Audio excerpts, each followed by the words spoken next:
A gente tem duas vertentes aqui, né? Tem as pessoas que se autotitulam ser ansiosas. Ah, mas é porque eu sou ansiosa, eu sou muito ansiosa. E tem as pessoas que não querem estar ansiosas, não querem assumir que são ansiosas, não enxergam que estão sendo ansiosas. E quando fala dessa ansiedade, aí eu pergunto assim, mas o que é ansiedade para você? E muitas vezes as pessoas nem sabem falar para elas o que é essa emoção. E eu acho importante essa colocação, essa sua pergunta, né? O que é a ansiedade, né? Quando que a gente tem que tomar cuidado com ela? Porque é o seguinte, a ansiedade, ela é uma emoção. E aqui, a gente vai falar da ansiedade fisiológica, que é a natural nossa, e a patológica, que é aquela que gera algum sofrimento. Que é essa que incomoda todo mundo, que todo mundo fala, eu sou, eu não sou, eu quero ser, eu não quero ser, tá? Então, a gente tem a fisiológica, que é aquela que a gente nasce, é uma emoção que a gente nasce com ela. Assim como existem outras emoções, como tristeza, felicidade, enfim. A ansiedade, ela é uma emoção que a gente nasce com ela. Ela é necessária pra gente. Por que ela é necessária? Porque ela nos dá um sinal de alerta quando a gente tem algum perigo por vir. Eu costumo dar um exemplo, tô pensando aqui um exemplo que eu vou dar pra ficar bem prático, bem fácil. Quando me perguntam isso, eu costumo dar o exemplo de atravessar a rua. Hoje em dia já se tornou uma coisa automática, a gente atravessar a rua. A gente vai atravessar a rua, a gente olha para os dois lados e atravessa. Mas então, para pensar. Por que você olha para os dois lados? Porque algo te sinalizou que havia um perigo ali caso você atravessasse a rua sem olhar para os dois lados. Se você atravessar sem olhar para os dois lados, o que vai acontecer? Você corre risco de ser atropelado. Olha só como é interessante. Por que a estatística consegue encontrar isso? Porque a mulher, ela se percebe mais. A mulher, ela se percebe mais. E a mulher busca mais se conhecer, se perceber que alguma coisa ali não tá, alguma coisa tá incomodando, não tá funcionando bem. Já o homem, ele é muito piloto automático. Então, ele é muito assim, ele é muito executor. Então, ele é muito trabalho, ele é muito cumprir algumas coisas, algumas atividades. E a mulher, ela se nota mais, o homem não se nota tanto. Então, às vezes, ele está acelerado, ele está ansioso, mas ele não tem essa concepção. Geralmente, o homem procura mais ajuda quando algo já incomodou demais. O leite já tá quase derramando do caneco e ela tá procurando.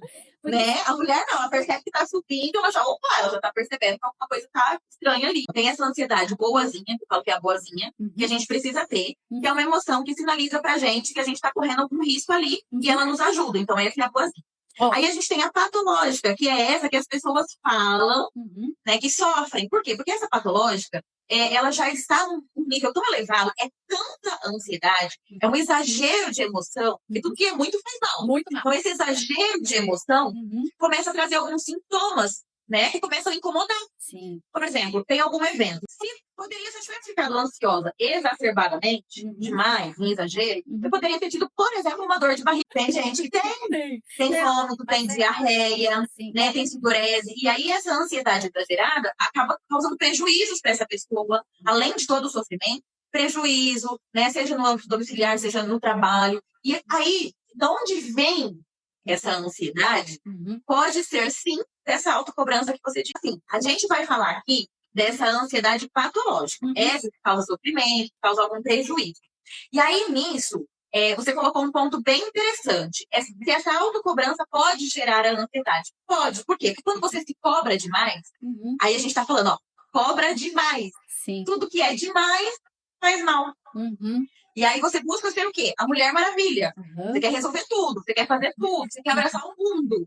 E aí, se não deu conta de fazer alguma coisa aqui ou ali, saiu alguma coisa fora do que você esperava, se frustra. E aí, aquilo vai te gerando uma ansiedade. Aí eu não consegui fazer isso, eu preciso fazer aquilo, meu Deus do céu, será que vai dar tempo?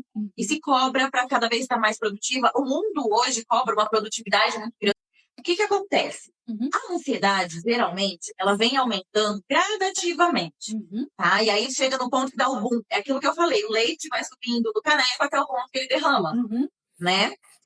E assim, isso pode ser uma forma dela se manifestar, tá? E a ansiedade, a gente tem vários tipos de ansiedade, vários subtipos. Aqui a gente está falando de uma maneira bem geral, tá? De um contexto de ansiedade geral. Mas a ansiedade, ela se divide em vários tipos. Dependendo do critério diagnóstico, daquilo que o paciente apresenta, a gente consegue, então, identificar qual desses subtipos que é ali para a gente fechar um diagnóstico. Por exemplo, a gente tem o pânico, né? O transtorno de pânico. A gente tem transtorno de ansiedade generalizada, a gente tem transtorno de estresse pós-traumático, agorafobia, fobias, transtorno de ansiedade de separação. Temos vários, então, que cada um vai ter o seu critério diagnóstico para a gente diferenciar. Mas num contexto geral, que é o que a gente está abordando aqui, a maioria deles apresentam alguns sintomas em comum. Por exemplo, a pessoa começa a falar mais acelerado, a pessoa começa a ter transpiração em mãos, em pés, às vezes forma, a gente brinca, forma pizza nas axilas, né? Começa a ter dificuldade para pegar no sono, porque os pensamentos ficam muito acelerados, é aquela história de que o cérebro não desliga, né? Não consegue dar aquela pausa. E aí, o que acontece na crise? Junta tudo isso e dá aquele boom.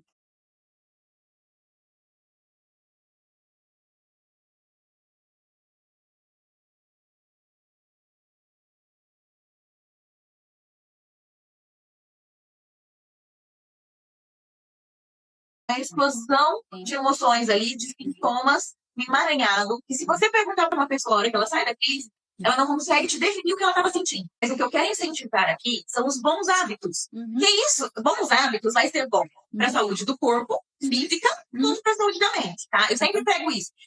Que quando a gente fica bem, quando a gente equilibra as duas coisas. E não adianta a pessoa querer ir fazendo qualquer exercício físico, né? Que aí vai sentir um monte de coisas ali que o exercício causa, vai confundir, às vezes, o seu sintoma de ansiedade. Por exemplo, uma pessoa que tem batedeira, palpitação, né? Ataque cardíaco. Vai fazer um exercício físico, geralmente o exercício físico ele causa um aumento na frequência cardíaca, né?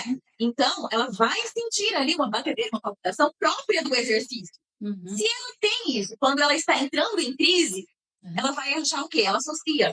Tá? Porque o nosso cérebro ele é assim, ele é condicionado. Ela vai associar que ela está entrando em crise. Na verdade, ela estava fazendo um exercício físico, que ela estava sentindo era próprio do exercício. Por isso eu sempre falo, é muito importante uma orientação. Exercício físico ajuda? Ajuda. Ele tem que ser bem indicado para você. Ai, doutor, então e se eu fizer uma simples caminhada? Ajuda, sabe por quê? Porque a caminhada, por exemplo, você não vai fazer uma caminhada dentro de casa enclausurada. Você vai fazer na rua. Você já vai dar uma espairecida. Sabe essa história de tá vendo gente passando, tá respirando um ar diferente, tá andando num lugar diferente. É um momento pontual que você tirou para você. Você parou as outras coisas para fazer aquilo por você. Então, ajuda? Ajuda. A alimentação ajuda? Ajuda. Quando você come determinados alimentos, você pode estar ali ativando o gatilho da sua ansiedade.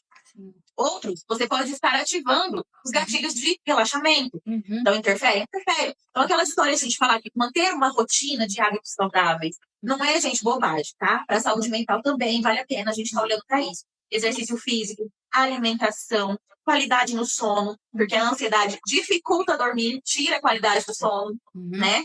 Os pensamentos, às vezes, dificultam começar a dormir, ou fazem você acordar várias vezes à noite, ou faz você acordar mais cedo do que deveria, precisaria de mais tempo para descansar, né? Então, sono de qualidade é importante, exercício físico ajuda, sim. Alimentação, tem alimentos que colaboram, sim, os ricos em triptofano, que é um aminoácido que colabora na produção de serotonina, que é o nosso hormônio do bem-estar, que é o que faz a gente se sentir bem. Mas eu já fui uma criança ansiosa, que se cobrava muito. De criança já eu me cobrava, minha mãe nunca relou a mão no caderno meu, porque eu me cobrava que eu tinha que ser uma boa aluna. Então eu estava sempre entre o primeiro e segundo melhor aluno da sala. De adolescente, eu era parecida, tá? Eu gostava de aparecer quando eu era criança. Mas na adolescência, isso foi me retraindo. Eu comecei a ficar desse jeito. Quando eu tinha que aparecer, eu tinha vergonha, precisava apresentar trabalho, eu não queria.